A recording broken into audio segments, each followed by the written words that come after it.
Muito bem, estamos aqui para mais uma aula da nossa escola bíblica dominical e nós agora vamos comentar a revista da CADB, cujo primeiro trimestre será o livro do profeta Isaías, o profeta messiânico. Isaías é considerado o príncipe dos profetas. Foi o profeta que mais falou de nosso Senhor e Salvador Jesus Cristo. Alguns consideram o livro do profeta Isaías como o quinto evangelho. Muita parte do Novo Testamento cota Isaías. Isaías é um dos livros proféticos mais cotados no Novo Testamento. Nós temos o livro mais cotado mesmo no Novo Testamento é os Salmos, depois é Deuteronômio, e dos livros proféticos, Isaías é o mais cotado.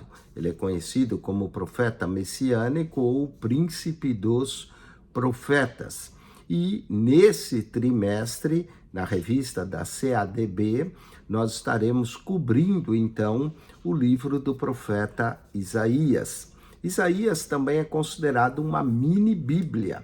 Ele possui 66 capítulos e podemos dividir o livro em duas partes, do capítulo 1 ao 39, julgamento e juízo, e do capítulo 40 até o capítulo 66, chamamos de a restauração e redenção, o servo de Deus que vem restaurar, que é Cristo. Então, comparando o livro de Isaías com a Bíblia, que ele é chamado mini-bíblia, do capítulo 1 ao 39, tem a ver com o Antigo Testamento. E do capítulo 40 e 66, esses 27 capítulos, tem a ver com os 27 livros do Novo Testamento. Vamos então ao estudo do livro do profeta Isaías. Isaías, capítulo 1 ao 5, a introdução do livro de Isaías, que é a nossa lição de número 1. O texto áureo se encontra em Isaías, capítulo 1, verso 1, onde nós lemos assim: visão de Isaías, filho de Amós, que ele teve a respeito de Judá e Jerusalém, nos dias de Uzias, Jotão, Acás e Ezequias, reis de Judá. Note que Isaías profetizou durante o reinado de 4 reis e chega até a profetizar durante o reinado de Manassés, apesar de o nome Manassés não aparecer aqui, filho de Ezequias, e foi Manassés que mandou cerrar Isaías ao meio. Porque Isaías profetizou durante 4 reinos, Uzias, Jotão, Acás e Ezequias, ele teve um longo ministério, um ministério de quase 60 anos de ministério profetizando. E por causa desse longo ministério, nós qualificamos Isaías como profeta maior. Existem na Bíblia os profetas menores, que são os livros mais curtos, como Jonas, Amós, Miqueias, não é? Abacuque, Sofonias. Esses são chamados profetas menores. Mas isso é apenas uma divisão didática. Diante dos olhos de Deus, não existe profeta maior ou menor, existe o profeta. Nós é que chamamos isso de profeta maior devido à longevidade do ministério, a extensão do próprio livro profético, que nem Isaías 66 capítulos, Jeremias 52, Ezequiel 48 capítulos. Então é isso que nós chamamos de profeta maior ou menor. Quanto à verdade prática desse texto, Deus exorta o seu povo a viver em obediência. Para isso ele levanta profetas, chama-nos à justiça e ao arrependimento, para assim podermos desfrutar da sua misericórdia e da sua proteção. Nessa lição, nós vamos falar da introdução, trataremos dos profetas no Antigo Testamento, eu já mais ou menos falei dos profetas maiores e menores, mas aqui no ponto 1, nós vamos também falar dos profetas literários e não literários. Literários são aqueles que escreveram, como Isaías, como Jeremias, Ezequiel, E não literários são profetas como Elias, Eliseu, que não escreveram nada, outros escreveram dele e colocaram no livro dos reis. Então nós temos profetas literários e não literários. Nós temos também mulheres de Deus que foram profetisas no Antigo Testamento, como Débora, em Juízes, capítulo 4, verso 4. E também aos falsos profetas, não é? Jeremias 28, verso 15, fala de falsos profetas. Em 1 Reis também vemos uma história de mais de 400 profetas profetizando para Acabe, e são falsos profetas. Vamos tratar no ponto 2 da nossa lição, o profeta Isaías, seu livro. Abordaremos então o profeta Isaías, falando dele como filho de Amós. Falaremos da família de Isaías. Isaías foi um profeta que casou, teve filhos. Inclusive o nome dos filhos que ele dá tem a ver com a sua mensagem profética. E trataremos qual é o livro do propósito do livro do profeta Isaías. Trataremos isso. Falaremos da repreensão e da promessa. Trataremos então de juízo e arrependimento, julgamento de Judá e de Jerusalém, a parábola da vinha, Isaías capítulo de número 5, e traremos então a conclusão com a aplicação pessoal. Vamos então à introdução desse livro, o livro de Isaías. Ele é um texto singular. Seu autor é considerado um dos maiores profetas messiânicos do Antigo Testamento. Academicamente, Isaías é classificado como um dos profetas maiores, como nós explicamos a diferença entre profeta maior e menor, os quais escreveram os livros mais extensos dos que os chamados profetas menores. Os menores tiveram um ministério pequeno ou escreveram livros menores. Por isso, nós designamos academicamente de profetas menores. E enquanto aqueles que têm um ministério mais extenso, como Isaías, Jeremias, Ezequiel e Daniel, nós classificamos como profetas maiores. Na maioria dos casos, a profecia, o que ela versa é sobre juízo, e juízo sobre as nações, mas não somente juízo, mas também a restauração de Israel e a anunciação da vinda do Messias. E quando isso se refere-se a algum evento futuro.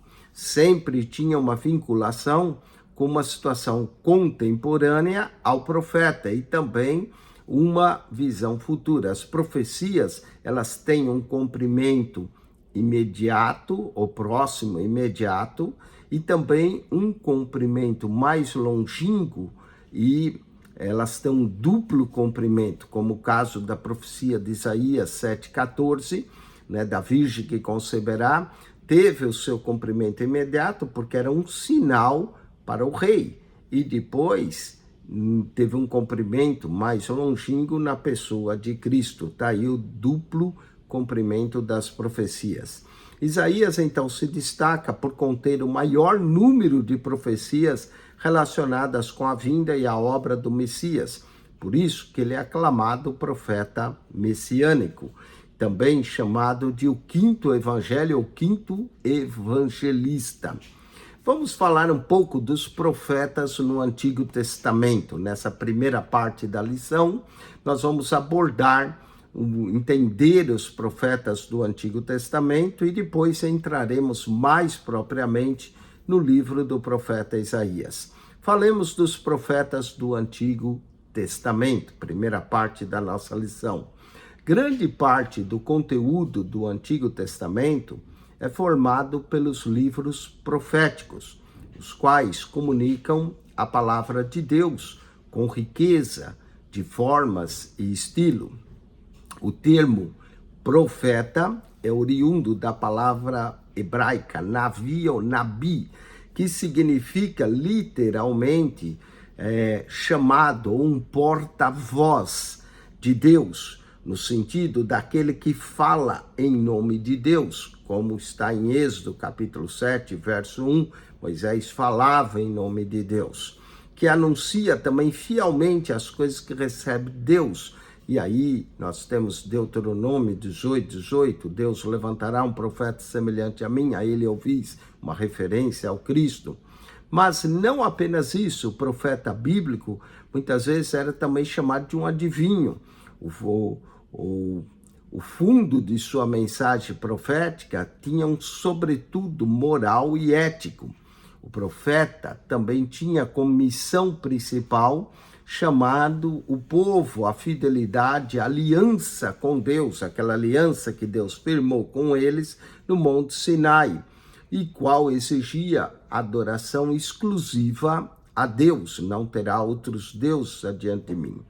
Dentre os profetas, como nós dissemos, o primeiro ponto aqui vai tratar dos profetas literários e dos profetas não literários. Abraão, ele é chamado de profeta em Gênesis capítulo 20, quando ele é chamado para orar por Abimeleque e sua casa, não é? Gênesis 20, verso 7, lemos: agora, pois, restitui a mulher ao seu marido, é Sara, pois ele é profeta e intercederá por ti e viverás. Se, porém, não lhe restituir, sabe que certamente morrerás, tu e tudo que é teu. Deus falou com Abimeleque em sonhos a respeito de Sara. Então, chama aqui Abraão de profeta. E Abraão nunca escreveu as profecias de Abraão, não é? Mas ele é chamado de profeta, que falava em nome de Deus. Os profetas literários, que também são denominados como profetas clássicos, são especialmente todos aqueles que nos deixaram um legado escriturístico, que é a última parte do nosso Antigo Testamento. São 17 livros, 5 livros considerados profetas maiores, que é o livro de Isaías, Jeremias, Lamentações, Jeremias entra aí, Ezequiel e Daniel. Esses 5 livros são considerados profetas maiores e 12 menores, que vai de Oséias a Malaquias. Olhando os profetas menores, nós temos Oséias, Joel, Amós, Obadias, Jonas, Miqueias, Naum, Abacuque, Sofonias, Ageu, Zacarias e Malaquias, sendo que os últimos 3, Ageu, Zacarias e Malaquias, são profetas pós-cativeiro, ou seja, após o cativeiro da Babilônia. Então, somando os 5 livros dos profetas maiores com os 12 profetas menores, nós temos um total de 17 livros proféticos, que é a 4ª divisão da nosso Antigo Testamento. Nosso Antigo Testamento tem Pentateuco, livros históricos que vai de Josué até Esther, são 12 livros, livros poéticos que vai de Jó até Cantares, e livros proféticos que vai de Isaías a Malaquias. Total 17 livros escritos. Falando ainda dos profetas não literários, são aqueles que não tiveram suas composições organizadas em um livro que levasse seu nome. O primeiro homem foi chamado profeta Navi, foi Abraão, em Gênesis capítulo 20, verso 7. Há outros profetas não literários que não escreveram suas profecias, como Elias, como Eliseu, já mencionamos isso, não é? Mas tiveram uma grande importância com relação a Israel, chamando o povo a confiar exclusivamente em Deus e a obedecê-lo. Sua importância foi fundamental, especialmente em tempos de crises, guerras e fome. Além de Abraão, temos vários outros homens como Enoque, Elias, Eliseu, Natã, que foram profetas. Natã repreendeu a Davi, não é? Mas cujos nomes são mencionados na Bíblia, mas eles não escreveram nenhuma obra literária. Muito bem, esse é o ponto 1. Entendeu? Os profetas literários são aqueles que escreveram livros, por isso nós temos os seus escritos, e os não literários, como Eliseu, Elias, Natã, Enoque, apesar que hoje existe um livro apócrifo de Enoque, não é? Que foi escrito mais tarde por alguém. Então, esses profetas são chamados de não literários, enquanto que aqueles que escreveram, Isaías, Jeremias, Ezequiel, Daniel, Oséias, Amós, esses são considerados profetas literários. Além disso, temos no ponto 2 que nós vamos abordar, mulheres de Deus que foram profetisas. Uma que mais se destaca é Débora, Juízes 4:4. Diz que Débora era profetisa, mulher de Lapidote, e julgava Israel. Débora não era só uma mulher profetisa, ela era também uma juíza em Israel. Ela julgava Israel naquele tempo. E ela foi usada para libertar Israel juntamente com Baraque. Ser profeta não era então algo exclusivo do sexo masculino. Mulheres também exerciam a função de profetisa. Temos a profetisa Uda também. Deus usou grandemente mulheres, inclusive com dom profético. E nós vamos citar algumas dessas mulheres e citar aonde está, não é? Dentre elas, dentre várias profetisas, podemos destacar Miriam, a irmã de Moisés, em Êxodo capítulo 15, verso 20. Uda, em 2 Reis, capítulo 22, versos 14 e 20. Débora, conforme mencionamos, juíza também, em Juízes 4:4. Ana, no Novo Testamento, em Lucas, capítulo 2, versos 36 a 38. Essas são mulheres valiosas, dentre outras, muitas que a Bíblia também menciona. E a Bíblia não faz menção de outras profetisas, mas menciona também, não menciona o nome dela, mas que atuaram como profetisas de Deus seu tempo. Em Atos 21, verso 9, as filhas do Elias, do Felipe, né? Felipe, as filhas de Felipe, o evangelista, Atos 21, 9, ele tinha 4 filhas, profetiza, não fala o nome delas. Em 1 Coríntios, capítulo 11, verso 5, Paulo fala que as mulheres devem cobrir a cabeça, não é? Quando profetizam. Então, mostrando que o dom de profecia também é atribuído às mulheres. Agora, falemos no ponto 3 sobre os falsos profetas. Em Jeremias 28, verso 15, disse Jeremias, o profeta, ao profeta Ananias: ouve agora, Ananias, o Senhor não te enviou, mas tu fizeste que esse povo confiasse em mentiras. Os falsos profetas normalmente profetizavam mentiras. Existiram homens que profetizaram em nome também de deuses estranhos e distribuíram entre o povo falsas profecias, conforme também Mateus 24, verso 11. Entre outros, podemos também destacar Balaão. Balaão era um profeta de Deus, mas ele acabou se desviando, não é, do propósito de Deus. Temos os profetas de Baal, temos Noadias em Neemias 6,14, outro falso profeta. Temos Ananias em Jeremias 28, verso 1 a 17. E até mesmo Jezabel, que era considerada profetisa e sacerdotisa de Baal. O falso sempre existiu e caminhou junto com o próximo e o verdadeiro. Daí a necessidade que nós temos de discernimento. Os falsos profetas, eles não tinham compromissos éticos, eram parciais, falavam aquilo que o povo queria ouvir. Vienais, ignoravam a santidade de Deus. A profecia ou ensino dos falsos profetas, tanto ontem Como hoje também existe aqueles que só profetizam o que a pessoa quer ouvir, ignora uma conduta correta. E eles normalmente também não têm uma conduta correta, nem se submete a autoridade nenhuma.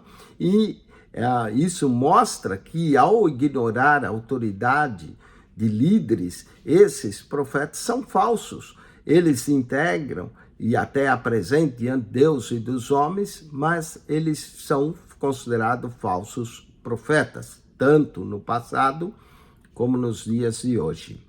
Muito bem, temos uma visão geral nesse primeiro tópico sobre as profecias. Vamos agora entrar propriamente no livro do profeta Isaías.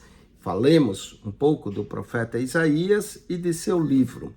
Aqui a obra inicia afirmando que se trata da visão de Isaías. Isaías, portanto, era um profeta visionário, ele via as coisas. Visão de Isaías expressa e designa que Isaías foi um homem usado por Deus para transmitir uma mensagem profética à sociedade judaica do seu tempo. Profeta Isaías, capítulo 1, verso 1, lemos assim: visão de Isaías. E diz quem ele era filho de Amós, que ele teve a respeito de Judá e Jerusalém nos dias de Uzias, Jotão, Acás e Ezequias, reis de Judá. Isaías foi um profeta que profetizou para os reis, para a classe nobre.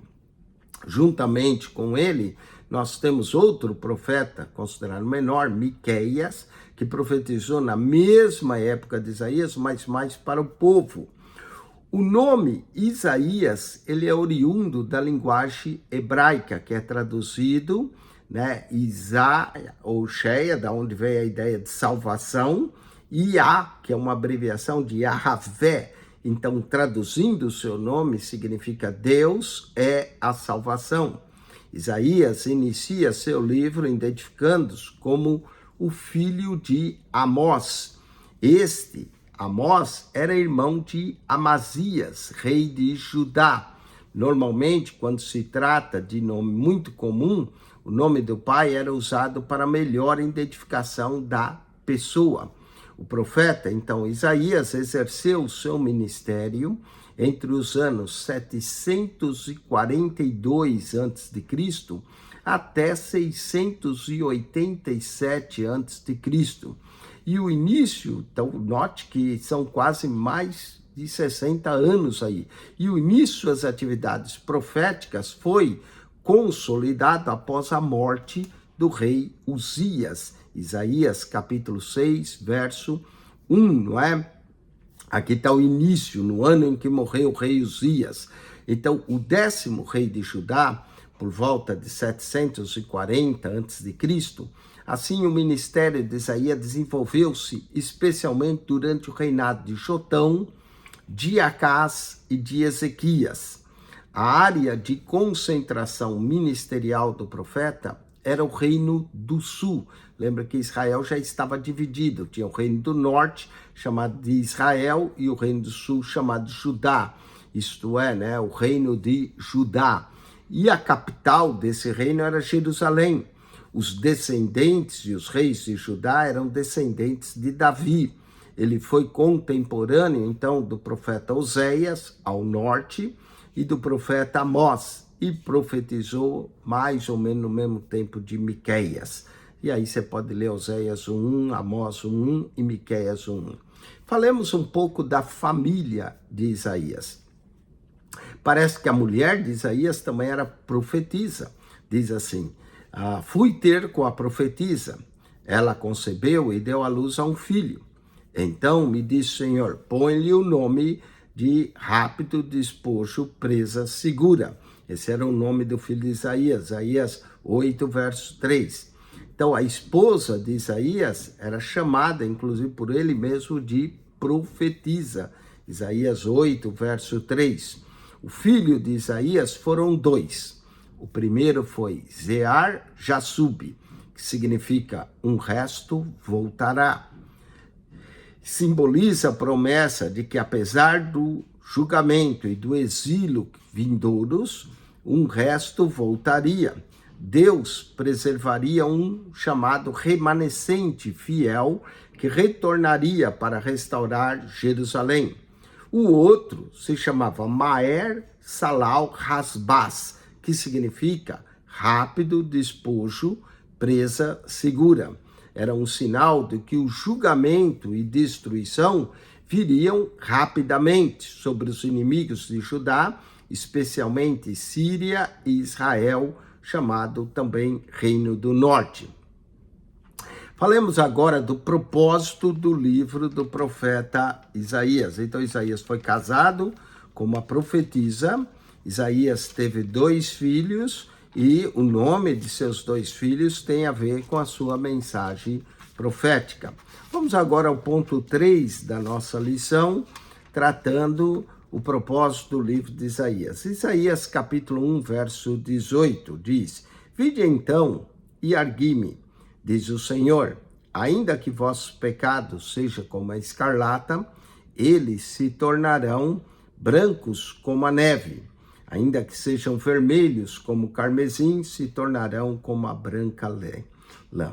Olha aí o propósito. Deus chamando o povo, que o povo viesse, arrazoasse. Deus queria perdoar o pecado do povo, não é? Vemos nesse verso um propósito. Então era chamar o povo para o arrependimento. Mas vamos falar um pouquinho do livro de Isaías. O livro de Isaías contém 66 capítulos. O livro é considerado uma Bíblia dentro da Bíblia, ou seja, uma pequena Bíblia ou ainda uma mini Bíblia, porque os capítulos 1 a 39, o autor trata das coisas concernentes que tem a ver com o Antigo Testamento, e dos capítulos 40 a 66, esses 27 capítulos finais, ele trata do futuro, de fatos relacionados mais diretamente com o Novo Testamento. Há sim também profecias na primeira parte, que menciona também do Novo Testamento, como Isaías 7,14, eis que uma virgem conceberá e dará à luz a um filho, Isaías 9,6, não é? O Emanuel, chamado livro do Emanuel, que fala Deus conosco ali, em Isaías 7,14 e 9,6, um menino nos nasceu, um filho se nos deu, o principado está sobre os seus ombros, seu nome será maravilhoso, conselheiro, Pai da eternidade, Deus forte, Pai da eternidade, príncipe da paz. Então, temos aqui também no Antigo Testamento falando, mas mais fala na segunda parte, o servo, o sofredor do Senhor, apontando para o Messias. Isaías 53, capítulo clássico, né? Do cordeiro que vai para o matadouro, como ovelha muda. Então, o livro se divide em 3 grandes seções, aqui nós podemos considerar. Na primeira, capítulo 1, 39, Isaías condena com dureza os pecados e a infidelidade do povo, cuja conduta ofende a Deus, o Santo de Israel. Na segunda parte, capítulo 40, 55, o profeta traz um vibrante discurso de consolo dirigido já aos israelitas que seriam futuramente exilados na lista das distantes terras da Babilônia. Inclusive, alguns questionam a autoria de Isaías nessa segunda parte. Assim como Isaías foi cerrado ao meio, alguns tentam cerrar o livro do profeta Isaías. E a terceira e última seção, que é o capítulo 56 e 66, o autor aqui descreve uma série variada de mensagens dirigidas a esse remanescente que retornaria do cativeiro babilônico. O propósito, então, do livro é um só: exaltar a majestade de Deus como Senhor de todos os povos. Eu sou o Senhor e fora de mim não há outro. E levar também a mensagem do juízo, de arrependimento, de esperança gloriosa na vinda do Messias. Falemos um pouco da promessa e de repreensão e a promessa aqui. Os capítulos 1 ao 5 do profeta Isaías, e eu aconselho a você, aluno, que leia Isaías 1 a 5, são uma introdução ao tema geral do livro e reflete uma dinâmica constante entre julgamento e misericórdia que percorre o livro de Isaías.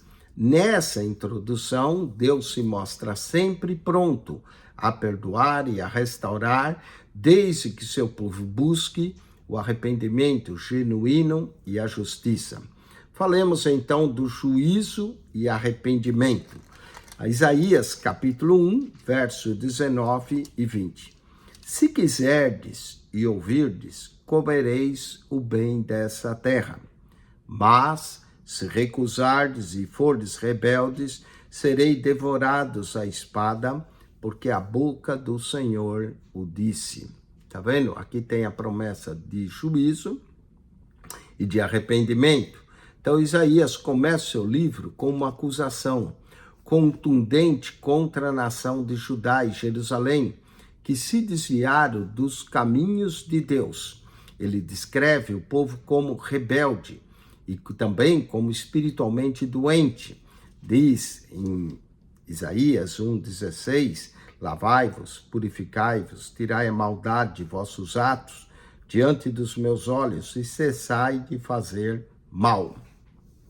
A sociedade muitas vezes está marcada por corrupção, por injustiça, por hipocrisia. Hipocrisia, por isso Deus repreende os líderes e o povo, destacando que o sacrifício e as celebrações religiosas são inúteis enquanto o coração deles estiver distante de Deus. Isaías capítulo 1, verso 11 a 15, onde lemos: de que me serve a mim a multidão de vossos sacrifícios, diz o Senhor. Já estou farto dos holocaustos de carneiros e da gordura de animais nédios, e não folgo com sangue de bezerros, nem de cordeiros, nem de bodes. Quando vides para comparecer perante mim, quem requereu isso das vossas mãos, que viesse pisar os meus átrios? Não tragais mais oferta debalde.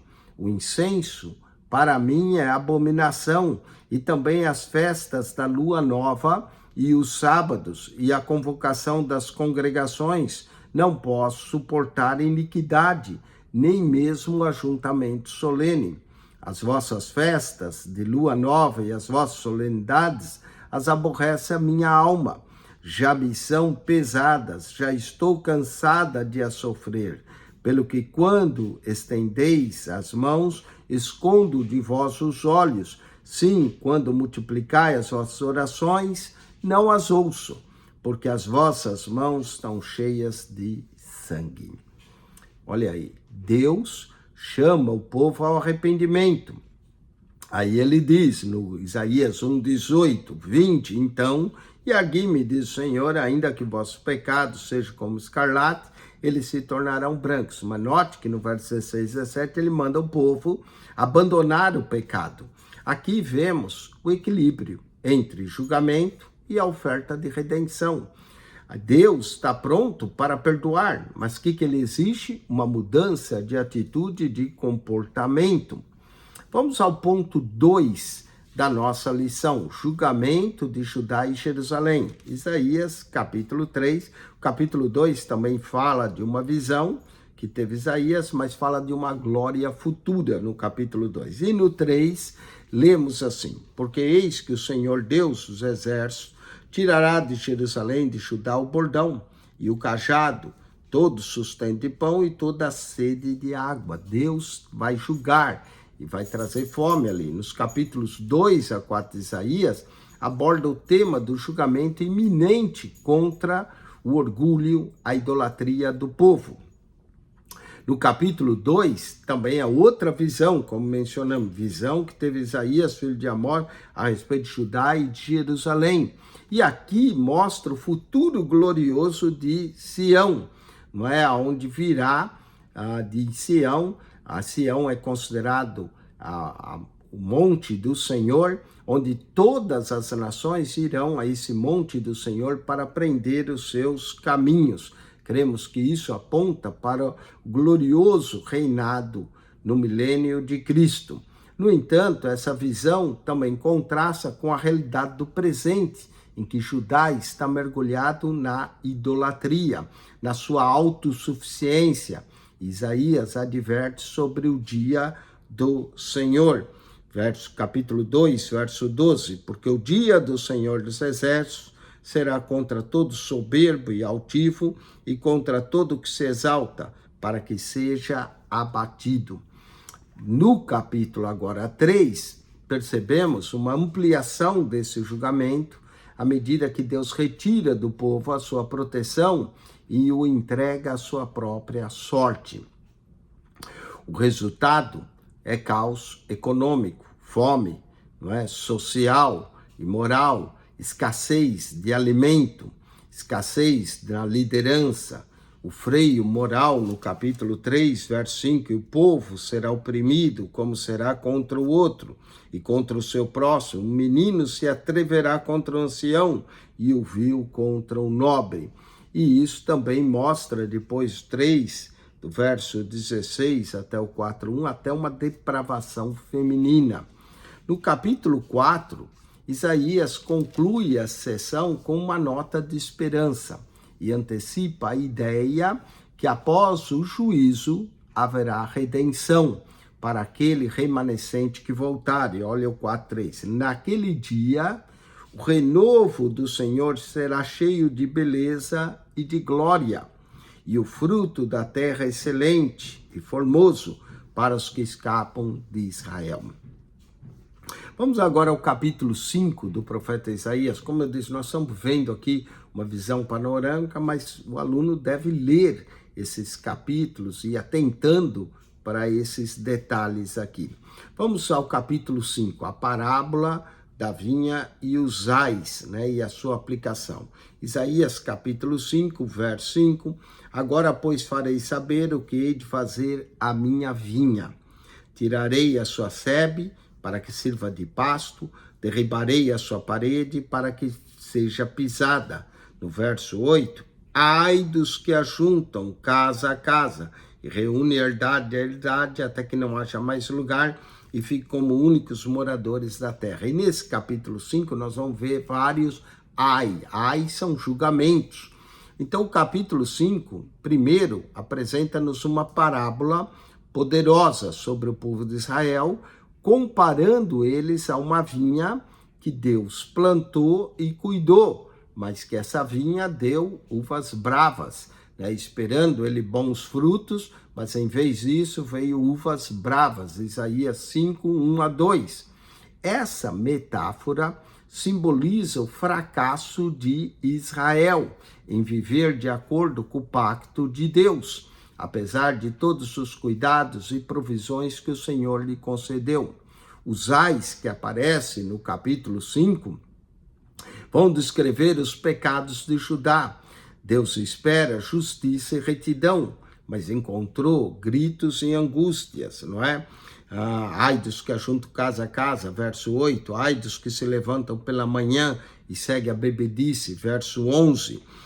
Verso de número 18, ai dos que puxam pela iniquidade com cordas de vaidade, versículo de número 20, ai dos que mal chamam bem, verso 21, ai dos que são sábios seus próprios olhos, verso 22, ai dos que são poderosos para beber vinho, ai dos que justificam os ímpios, verso 23, então ai, são julgamentos de Deus, onde Isaías especifica os pecados sociais, os pecados morais, a ganância que prevaleciam na nação, a embriaguez, o desprezo pelos mandamentos de Deus, a injustiça, a corrupção que havia nos tribunais. A nação estava afastada de Deus e, como resultado, a proteção também divina seria retirada, deixando assim a vinha vulnerável ao ataque e à destruição pelos seus inimigos.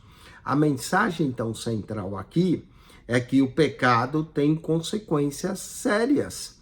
A justiça de Deus não permite que a injustiça prevaleça indefinitivamente. O profeta vai terminar o capítulo com uma visão de desolação. A terra seria devastada e o povo seria levado ao exílio como resultado de sua rebeldia. Isaías capítulo 5, verso 26-30. E ele arvorará o estandarte entre as nações de longe, e lhes assobiará desde a extremidade da terra, e eis que virão apressadamente, Não haverá entre eles cansado, nem claudicante, ninguém tosquenejará, nem dormirá, não lhe será desatará o cinto dos seus lombos, e não lhe se quebrará a correia dos seus sapatos.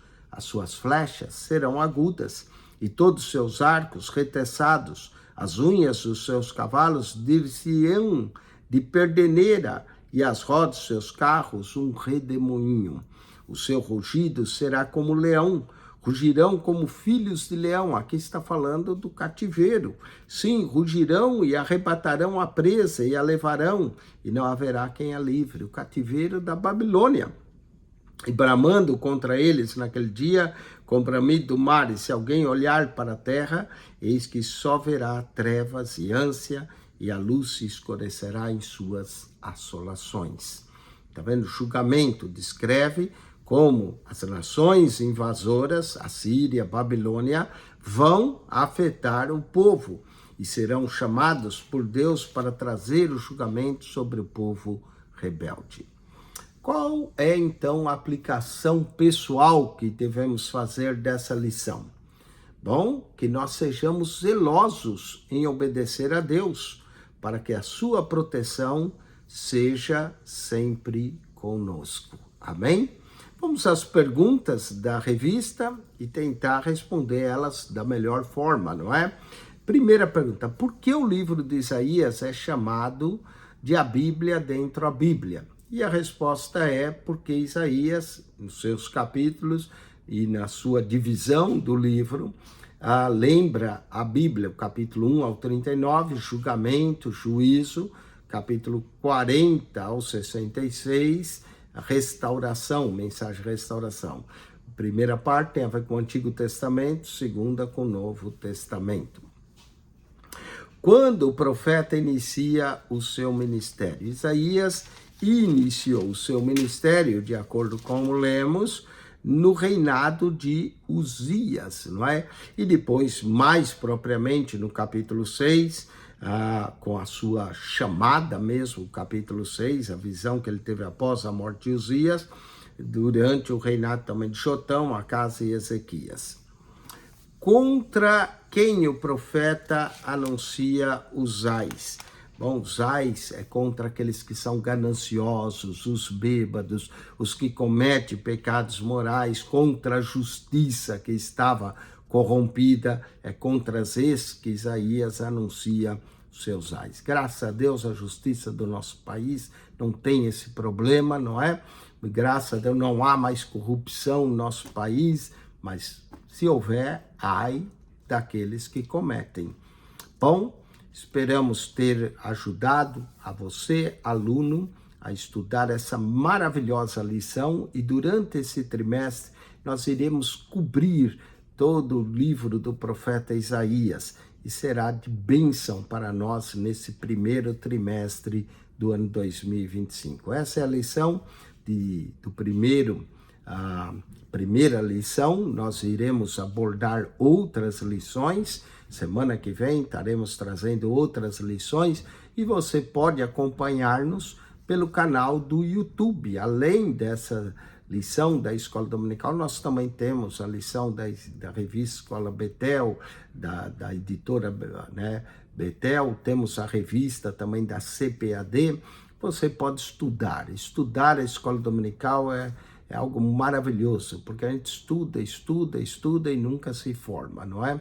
Então, está aí a revista do primeiro trimestre da CADB, para você estudar. Se você é aluno e usa a revista CADB, use essa revista. E aproveite, se você tem interesse em conhecer as outras, entre no nosso canal PR Eugênio Piacentini, o canal da Bíblia, PR Eugênio Piacentini, o canal da Bíblia. Ao entrar no canal, clique na foto redonda, vai aparecer um menu, clique no playlist, ali você vai encontrar as pastas organizadas com os assuntos das lições de escola dominical, aulas de teologia do curso da ETAD para você, comentário de toda a Bíblia. Se você descer, são 250 pastas, se descer todas elas, chega lá na primeira, encontra lá embaixo a primeira, um comentário em Mateus, de Mateus ao Apocalipse, de Gênesis a Malaquias. Temos também a Bíblia lida para você, se for nas pastas, a Bíblia, Gênesis, a Bíblia, Êxodo, a Bíblia, Levítico. Nessas nós lemos a Bíblia. Temos personagens do Antigo Testamento, do Novo Testamento. É um material riquíssimo, são mais de 7.340 vídeos para você. PR Eugênio Piacentini, o canal da Bíblia. Subscreva e divulgue esse canal. Amém.